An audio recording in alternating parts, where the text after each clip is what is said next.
আর এই মসজিদের নাম হচ্ছে মসজিদে কোবা, মোহনগঞ্জ পৌর গোরস্থান। আর এই হচ্ছে মসজিদ। তো এখান থেকে আজকে ফজরের নামাজটা পড়লাম। তো এখন আমরা আবার সুনামগঞ্জের উদ্দেশ্যে রওনা করব। ভোরের আলো ফুটতেই বাহিরের দৃশ্যগুলো স্বপ্নের মতো লাগছিল।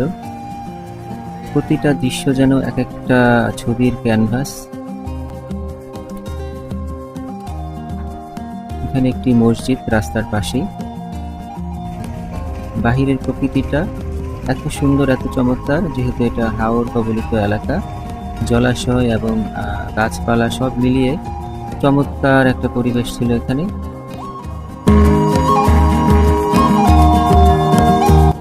আমরা এখন যেখানে আছি এটা হচ্ছে বাদশাহগঞ্জ।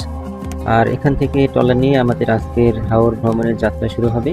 এখানে আমাদের গাড়িটি পার্কিং করা হয়েছে, আরও বেশ কিছু গাড়ি আছে। তো আমাদের যাত্রা শুরু হয়ে গেছে আল্লাহর নাম নিয়ে।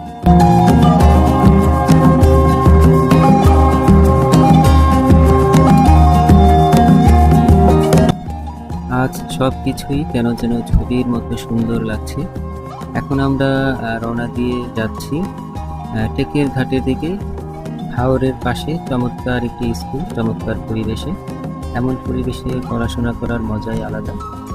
আমরা ছুটে চলেছি, আর কিছু দূরে দেখা যাচ্ছে আকাশ ভেঙে যেন মেঘ করছে। দেখেন কত দূর থেকে দেখছি আমরা। ঘড়িতে সময় এখন 6টা 35 মিনিট। আর কিছুক্ষণ আগে আমরা আমাদের টাঙ্গুয়ার হাওর যে ভ্রমণ যাত্রা সেটা শুরু করলাম।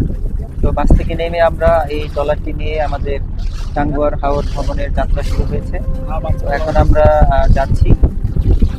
আর দেখেন এই সকালের আকাশটা কত সুন্দর।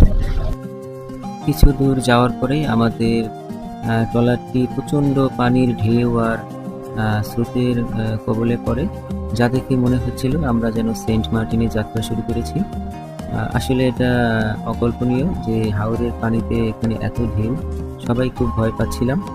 হাওরের বুকে একটি ছোট্ট গ্রাম, আর সেই গ্রামের মানুষকে শিক্ষিত করার জন্য একটি স্কুল অসহায়ের মতো দাঁড়িয়ে আছে। হাওরের বুকে রংধনুর ছোঁয়া লেগেছে। ট্রলার থেকে বসে আমরা সেটা উপভোগ করছি। বিশাল হাওরের বুকে এমন একটি বাড়ি দেখে মনে হচ্ছিল যেন আমার কল্পনার সেই স্বপ্নের বাড়ি।